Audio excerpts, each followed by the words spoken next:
ನಮಸ್ತೆ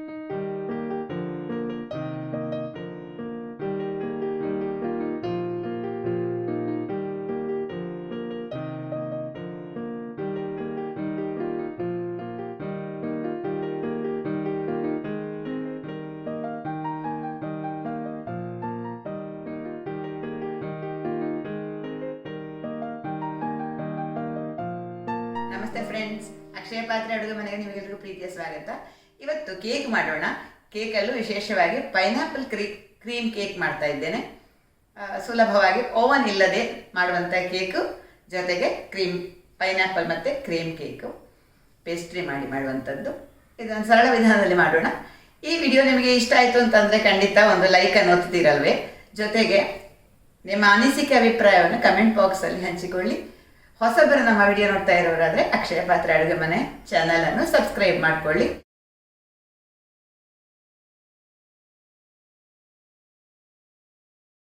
ಮೊದಲಿಗೆ ಕೇಕ್ ಮಾಡೋಣ. ಕೇಕಿಗೆ ಬೇಕಾದಂಥ ಸಾಮಗ್ರಿ ತೋರಿಸ್ತೇನೆ. ಮೈದಾ 2 ಕಪ್ಪು, ಸಕ್ಕರೆ ಪುಡಿ 1 ಕಪ್ಪು, ಹಾಲಿನ ಪುಡಿ 4 ಸ್ಪೂನು, 3/4 ಕಪ್ಪು ಹಾಲು, ಉಗುರು ಬೆಚ್ಚಗಿನ ಹಾಲು ತೊಗೊಂಡಿದ್ದೇನೆ, 1 ಸ್ಪೂನ್ ಆಗುವಷ್ಟು ವೆನಿಲಾ ಎಸೆನ್ಸ್, ಅರ್ಧ ಕಪ್ಪು ಸನ್ಫ್ಲವರ್ ಆಯಿಲನ್ನು ತಗೊಂಡಿದ್ದೇನೆ. ಕರಗಿಸ್ಕೊಂಡಂಥ ಬೆಣ್ಣೆಯನ್ನು ಕೂಡ ಉಪಯೋಗ ಮಾಡ್ಬೋದು.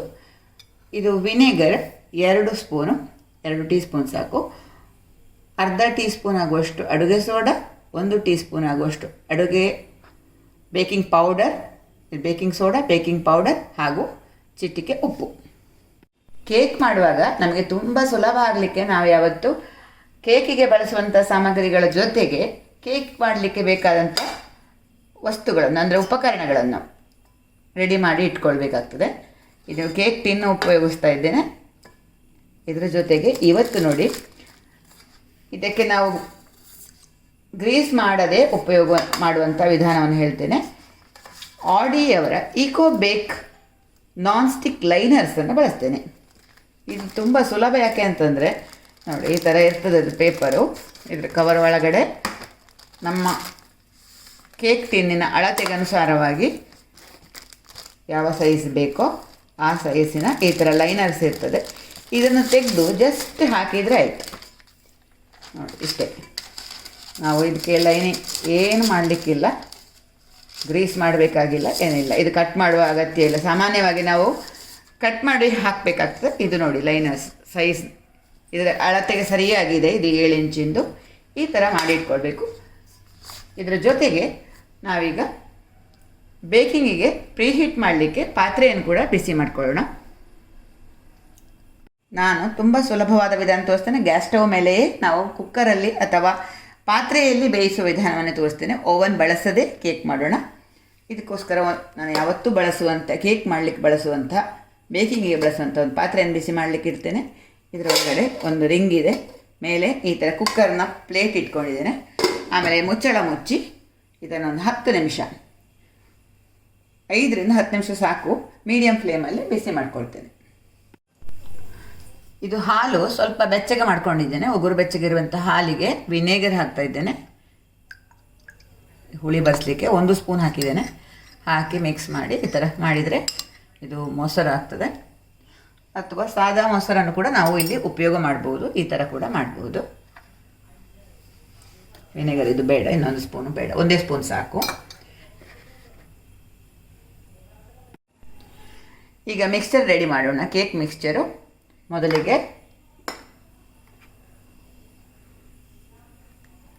ಮಾಡಿದಂಥ ಮಜ್ಜಿಗೆ ಅಥವಾ ಮೊಸರು, ಎಣ್ಣೆ, ಕರಗಿಸ್ಕೊಂಡಂಥ ಬೆಣ್ಣೆಯನ್ನು ಬೇಕಾದರೆ ಹಾಕ್ಕೊಳ್ಬೋದು, ಹಾಲು,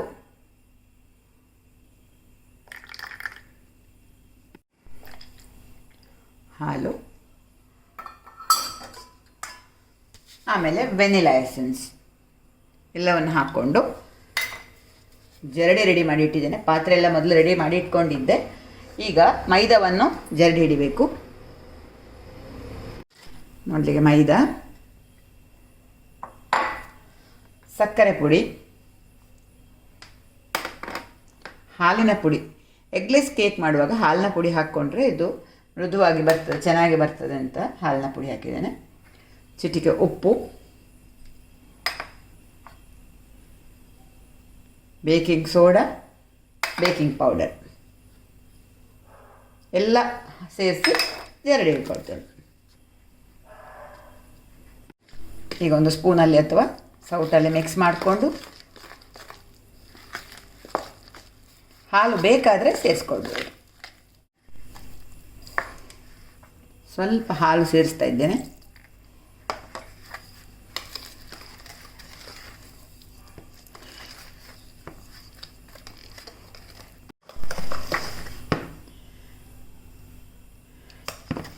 ಇದು ಸಾಕು,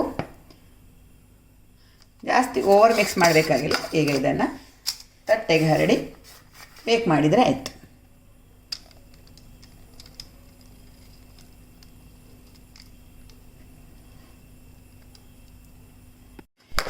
ಮಿಶ್ರಣ ರೆಡಿ ಮಾಡಿ ಒಂದು 2 ಸರ್ತಿ ಈ ಥರ ಟ್ಯಾಪ್ ಮಾಡಿಕೊಂಡು ಬಿಸಿಯಾದ ಪಾತ್ರೆಯಲ್ಲಿ ಇಡೋಣ. ಬಿಸಿಯಾದ ಪಾತ್ರೆಯಲ್ಲಿ ಇಡ್ತಾ ಇದ್ದೇನೆ. ಓವನ್ನಲ್ಲಿ ಬೇಕ್ ಮಾಡೋದಾದರೆ 170 ಡಿಗ್ರಿ ಸೆಲ್ಸಿಯಸ್ಸಲ್ಲಿ ಬೇಕ್ ಮಾಡ್ಬೋದು. ಈಗ ಇದು ಮೀಡಿಯಮ್ ಫ್ಲೇಮಲ್ಲಿ ಒಲೆಯಲ್ಲಿ ಗ್ಯಾಸ್ ಸ್ಟವಲ್ಲಿ ಮಾಡ್ಕೊಳ್ತೇನೆ. ಒಂದು 50 ನಿಮಿಷ ಆಯಿತು, ಬೇಕಾಗಿದೆ ನೋಡೋಣ. 40ರಿಂದ 45 ನಿಮಿಷ ಆದಾಗ ನಾನು ಚೆಕ್ ಮಾಡ್ಬೋದು. ನೋಡಿ, ಸರಿಯಾಗಿ ಬೆಂದಿದೆ. ಗ್ಯಾಸ್ ಆಫ್ ಮಾಡ್ಕೊಳ್ತೇನೆ. ಇದು ಪೂರ್ತಿ ತಣ್ಣಗಾದ ಮೇಲೆ ನೋಡೋಣ.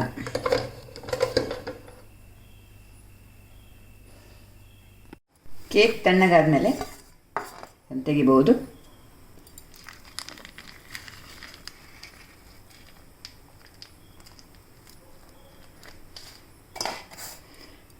ಪರ್ಫೆಕ್ಟ್ ಕಲರ್ ಬಂದಿದೆ ನೋಡಿ.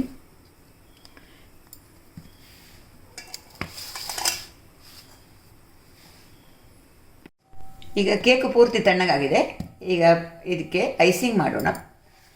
ಅದಕ್ಕಾಗಿ ನಾವು ಪೈನಾಪಲ್ ಕ್ರೀಮ್ ಬಳಸ್ತಾ ಇದ್ದೇವೆ. ಪೈನಾಪಲ್ ನಾನು ಇಲ್ಲಿ ನೋಡಿ ಈ ಥರ ಕಟ್ ಮಾಡಿ ಇಟ್ಕೊಂಡಂಥ ಪೈನಾಪಲನ್ನು ಬಳಸ್ತಾ ಇದ್ದೇನೆ. ಅಥವಾ ಫ್ರೆಶ್ ಪೈನಾಪಲ್ ಕೂಡ ಬಳಸ್ಬೋದು. ಫ್ರೆಶ್ ಪೈನಾಪಲ್ ಉಪಯೋಗ ಮಾಡೋದಾದರೆ ಪೈನಾಪಲ್ ಪೀಸಸನ್ನು ಕಟ್ ಮಾಡಿ ಆಮೇಲೆ ಅದನ್ನು ಸ್ವಲ್ಪ ಸಕ್ಕರೆ ಹಾಕಿ ಬೇಯಿಸ್ಕೊಂಡು ನೋಡಿ ಈ ಥರ ಕಟ್ ಮಾಡಿ ಬೇಯಿಸ್ಕೊಂಡು ಇಟ್ಕೊಂಡು ಉಪಯೋಗ ಮಾಡ್ಬೋದು. ಪೈನಾಪಲ್ ಇದ್ದಾಗ ನೀವು ಈ ಥರ ಸಕ್ಕರೆ ಹಾಕಿ ನೀರು ಹಾಕಿ ಬೇಯಿಸಿ ಫ್ರೀಝರಲ್ಲಿ ಇಟ್ಕೊಂಡ್ರೆ ತುಂಬ ಸಮಯ ಉಪಯೋಗ ಮಾಡ್ಬೋದು. ಇದೊಂದು ಟಿಪ್ಸ್ ಇಲ್ಲಿ. ಇದನ್ನೇ ಉಪಯೋಗ ಮಾಡ್ತೇನೆ, ಪೈನಾಪಲ್. ಆಮೇಲೆ ಕ್ರೀಮು ನಾನ್ ಡೈರಿ ವಿಪ್ಪಿಂಗ್ ಕ್ರೀಮನ್ನು ಉಪಯೋಗ ಮಾಡ್ತಾ ಇದ್ದೇನೆ. ಇದು ಟ್ರೋpolite ಅಂತ ಒಂದು ಕಂಪನಿದು. ಭಾಳಷ್ಟು ಕಂಪನಿ ಇರ್ತದೆ, ಯಾವ್ದು ಬೇಕಾದರೂ ತೊಗೊಳ್ಬೋದು. ಇದನ್ನು ಫ್ರೀಝರಲ್ಲಿ ಇಟ್ಟಿರಬೇಕಾಗ್ತದೆ. ಫ್ರೀಝರಿಂದ ತೆಗೆದು ತಣ್ಣಗಾದ ಮೇಲೆ ಅಂದರೆ ಹತ್ತಿರ ನಾರ್ಮಲ್ ಟೆಂಪರೇಚರ್ ತಣ್ಣಗಾದ ಮೇಲೆ ಇದನ್ನು ಕಟ್ ಮಾಡಿ ನಾವು ಉಪಯೋಗ ಮಾಡ್ಬೋದು. ಇವತ್ತು ನಾನು ಇದನ್ನೇ ಬಳಸ್ತಾ ಇದ್ದೇನೆ.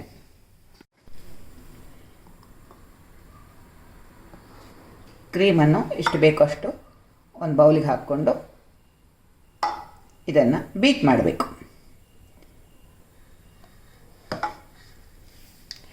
1.5 ಕಪ್ ಹಾಕಿದ್ದೇನೆ ನಾನು.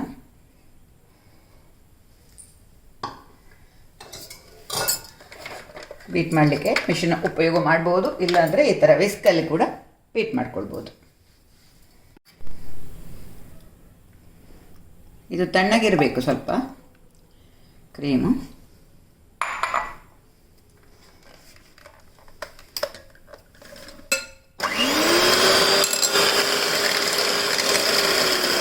ಮೊದಲು ನಿಧಾನವಾಗಿ ಈ ಥರ ಬೀಟ್ ಮಾಡಬೇಕು. ಆಮೇಲೆ ಸ್ವಲ್ಪ ಕ್ರೀಮ್ ಆದಮೇಲೆ ಸ್ವಲ್ಪ ಸ್ಪೀಡ್ ಜಾಸ್ತಿ ಮಾಡ್ಕೊಳ್ಬೋದು. ಇದಕ್ಕೆ ಸಕ್ಕರೆ ಏನು ಬೇಕಾಗೋದಿಲ್ಲ. ಸಾದಾ ಕ್ರೀಮಲ್ಲಿ ಉಪಯೋಗ ಮಾಡೋದಾದರೆ ಸ್ವಲ್ಪ ಸಕ್ಕರೆಯನ್ನು ಕೂಡ ಸೇರಿಸಬೇಕಾಗ್ತದೆ. ಇದು ಗಟ್ಟಿ ಸ್ಟಿಫಿಕ್ ಅಂತ ಹೇಳ್ತಾರೆ, ಅಷ್ಟು ಆಗಬೇಕು.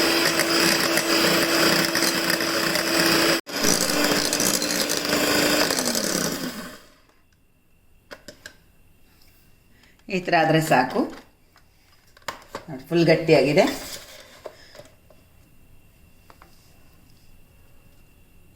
ಇದನ್ನು ನಾವು ಈ ಥರ ಕೆಳಮುಖ ಮಾಡಿದರೂ ಬೀಳಬಾರ್ದು. ಇದು ಆ ಥರ ಆದರೆ ಸಾಕು. ಈಗ ನಮ್ಮ ಕೇಕನ್ನು ಮೇಲ್ಭಾಗದಿಂದ ಕಟ್ ಮಾಡಬೇಕು. ಈ ಭಾಗ ಬೇಡ, ತೆಳ್ಳಗಿನ ಒಂದು ಲೇಯರ್ ತೆಗಿಬಹುದು.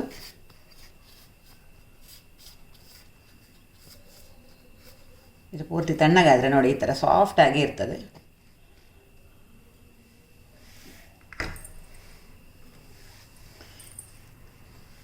ಇದರಿಂದ ಎತ್ತರಕ್ಕನುಸಾರವಾಗಿ 2 ಅಥವಾ 3 ಲೇಯರನ್ನು ನಾವು ಕಟ್ ಮಾಡ್ಕೊಳ್ಬೋದು. ಹರಿತವಾದ ಚಾಕು ಇದ್ದರೆ ಸಾಕಾಗ್ತದೆ, ಎಲ್ಲರ ಥ್ರೆಡ್ಡಲ್ಲಿ ಕೂಡ ಮಾಡಲಿಕ್ಕಾಗ್ತದೆ. ಇದು ಸುಲಭ. ನಾನು ಚಾಕುವಲ್ಲಿ ನೋಡಿ ಈ ಥರ ಮಾರ್ಕ್ ಮಾಡ್ಕೊಳ್ಬೋದು, ಬೇಕಾದರೆ ಮತ್ತೆ ಕಟ್ ಮಾಡ್ಬೋದು.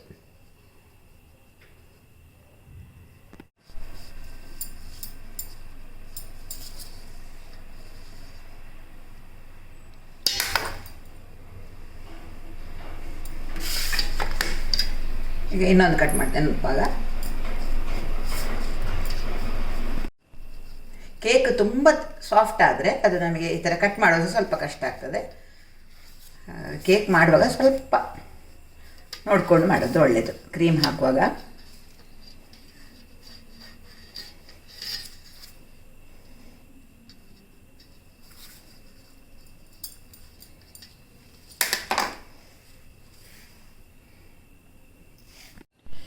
ಪೈನಾಪಲ್ ಸಕ್ಕರೆ ಹಾಕಿ ಬೇಯಿಸಿದಂಥ ನೀರನ್ನು ನಾವು ಕೇಕಿಗೆ ನೆನೆಸಲಿಕ್ಕೆ ಉಪಯೋಗ ಮಾಡ್ಬೋದು. ಇದನ್ನು ಸ್ವಲ್ಪ ಪ್ರತ್ಯೇಕ ಮಾಡ್ಕೊಳ್ಬೋದು. ಈಗ ಐಸಿಂಗಿಗೆ ಎಲ್ಲ ಬೇಕಾದ ಸಾಮಗ್ರಿಗಳು ರೆಡಿ ಇದೆ. ಕೇಕ್ ರೆಡಿ ಇದೆ, ಇದು ಕ್ರೀಮ್ ರೆಡಿ ಇದೆ, ನಾವು ರೆಡಿ ಮಾಡಿಟ್ಟದ್ದು. ಪೈನಾಪಲ್, ಆಮೇಲೆ ಚೆರ್ರಿ ಸ್ವಲ್ಪ, ಆಮೇಲೆ ಇದು ಪೈನಾಪಲ್ ಬೇಯಿಸ್ಕೊಂಡಂಥ ಸಿಹಿ ನೀರು. ಇದು ಇಲ್ಲಾಂದರೆ ಪೈನಾಪಲ್ ಜ್ಯೂಸನ್ನಾದರೂ ತೊಗೊಳ್ಬೋದು. ಈಗ ನೋಡಿ ಇದಕ್ಕೆ ರೊಟೇಟ್ ಮಾಡಿ ಈಸಿಯಾಗಿ ನಾವು ಮಾಡುವಂಥ ಒಂದು ಪ್ಲೇಟ್ ಇಟ್ಕೊಂಡು ನಾವು ಮಾಡ್ಬೋದಾದ, ಮನೆಯಲ್ಲೇ ಮಾಡ್ಬೋದಾದಂಥ ವಿಧಾನ. ಈ ಥರ ಬೋರ್ಡ್ ಇಟ್ಕೊಂಡು ಕೆಳಭಾಗದಲ್ಲಿ ಒಂದಷ್ಟು ಕ್ರೀಮ್ ಹಾಕ್ಕೊಂಡು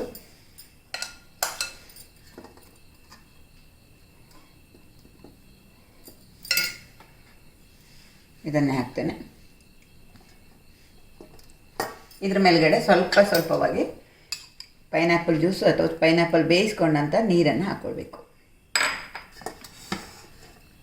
ಇದು ಸಾಫ್ಟ್ ಆಗ್ತದೆ ಈಗ. ಆಮೇಲೆ ಈ ಕ್ರೀಮನ್ನು ಹಚ್ಕೊಳ್ಬೇಕು.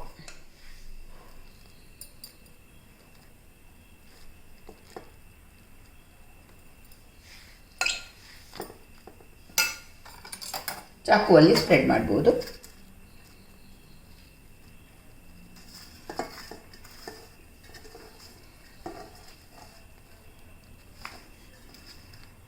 ಕ್ರೀಮ್ ಹಾಕಿದ ಮೇಲೆ ಇಲ್ಲಿ ಬೇಯಿಸಿಟ್ಕೊಂಡಂಥ ಪೈನಾಪಲ್ ಚೂರುಗಳನ್ನು ಹಾಕ್ಕೊಳ್ಬೋದು. ಇದನ್ನು ಬೇಕಾದರೆ ರುಬ್ಬಿ ಕೂಡ ಹಾಕ್ಕೊಳ್ಬೋದು. ಈ ಥರ ಚೂರು ಚೂರು ಇದ್ದರೆ ಇಷ್ಟ ಆಗ್ತದೆ ಅಂತಂದರೆ ಸಣ್ಣದಾಗಿ ಹೆಚ್ಚಿದಂಥ ಚೂರುಗಳನ್ನೇ ಹಾಕ್ಕೊಳ್ಬೋದು.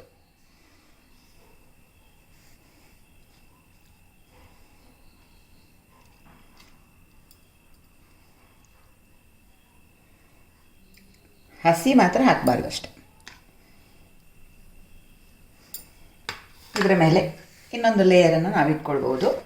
ಇದು ನಾನು ಮೇಲ್ಭಾಗದ ಲೇಯರ್ ಇದೆಯಲ್ಲ ಅದನ್ನೇ ಉಲ್ಟಾ ಮಾಡಿ ಹಾಕ್ತೇನೆ, ಸ್ಟ್ರೈಟ್ ಆಗಲಿಕ್ಕೆ ಬೇಕಾಗಿ. ಆಮೇಲೆ ಪುನಃ ಅದೇ ರೀತಿ ಅದೇ ಪ್ರೋಸೆಸ್ ಮಾಡ್ಕೊಳ್ಳೋದು. ಪೈನಾಪಲ್ ಜ್ಯೂಸ್ ಅಥವಾ ರಸವನ್ನು ಸೇರಿಸ್ಕೊಳ್ಳೋದು. ಸಕ್ಕರೆ ನೀರನ್ನು ಹಾಕ್ಕೊಳ್ಬೋದು. ಪೈನಾಪಲ್ ಎಸೆನ್ಸನ್ನು ಕೂಡ ಬಳಸ್ಕೊಳ್ಬೋದು ಬೇಕಾದರೆ. ಪುನಃ ಕ್ರೀಮ್ ಅದೇ ರೀತಿ.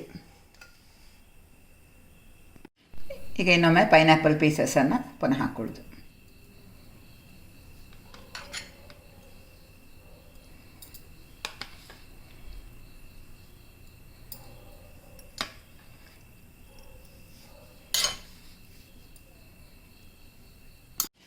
ಕೊನೆಯ ಲೇಯರನ್ನು ಹಾಕ್ಕೊಳ್ಬೇಕು.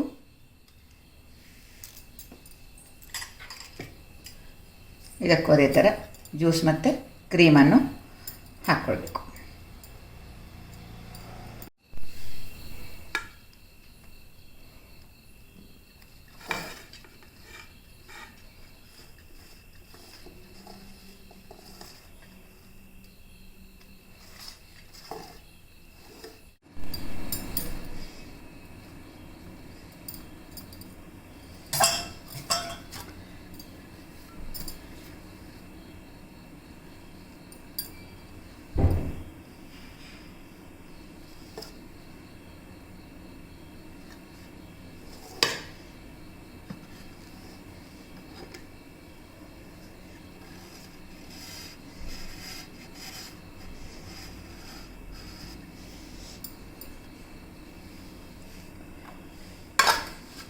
ಕೆಳಭಾಗದಲ್ಲಿ ಒಂದು ಟಿಶ್ಯೂ ಪೇಪರ್ ಅಥವಾ ಬಟ್ಟೆಯಲ್ಲಿ ಒರೆಸ್ಕೊಳ್ಬೋದು. ಇಲ್ಲಿ ನಾನು ಡಿಸ್ಪೋಸಬಲ್ ಪೈಪಿಂಗ್ ಬ್ಯಾಗನ್ನು ಯೂಸ್ ಮಾಡ್ತೇನೆ. ಇದಕ್ಕೆ ಬೇಕಾದಂಥ ಅಲಂಕಾರಕ್ಕಾಗಿ ಟಿಪ್ ಯೂಸ್ ಮಾಡಿ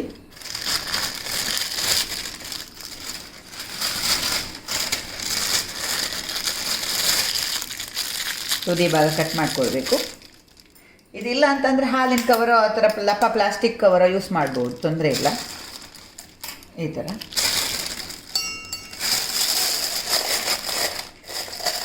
ಅದರಲ್ಲಿ ಕ್ರೀಮನ್ನು ತುಂಬಿಸಿ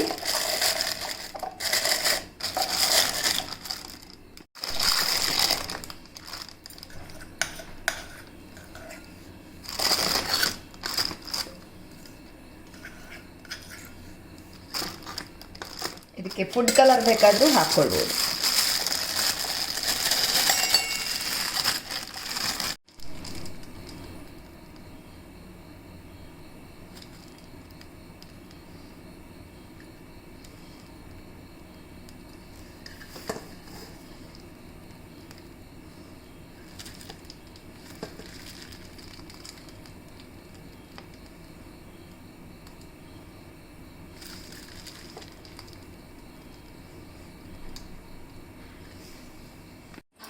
ಕೊನೆಯದಾಗಿ ಒಂದೊಂದು ಚೆರಿಯಿಂದ ಅಲಂಕಾರ ಮಾಡಿದ್ರಾಯಿತು. ಪೈನಾಪಲನ್ನು ಕೂಡ ಅಲಂಕಾರಕ್ಕೆ ಬಳಸ್ಕೊಳ್ಬೋದು.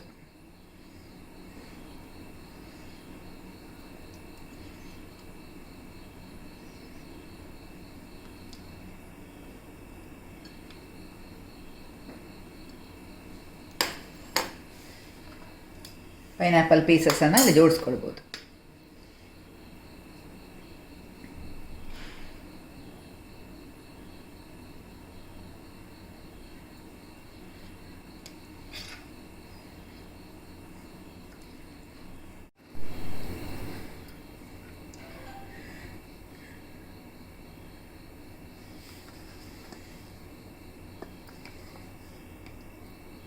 ಇಲ್ಲಿ ಕ್ರೀಮಿನಿಂದಲೂ ಅಲಂಕಾರ ಮಾಡ್ಬೋದು.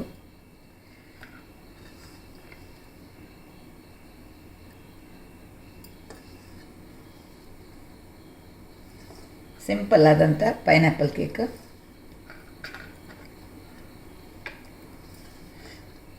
ನಮ್ಮ ಇಮ್ಯಾಜಿನೇಷನ್ ಮೇಲೆ ಡೆಕೋರೇಟ್ ಮಾಡ್ಬೋದು.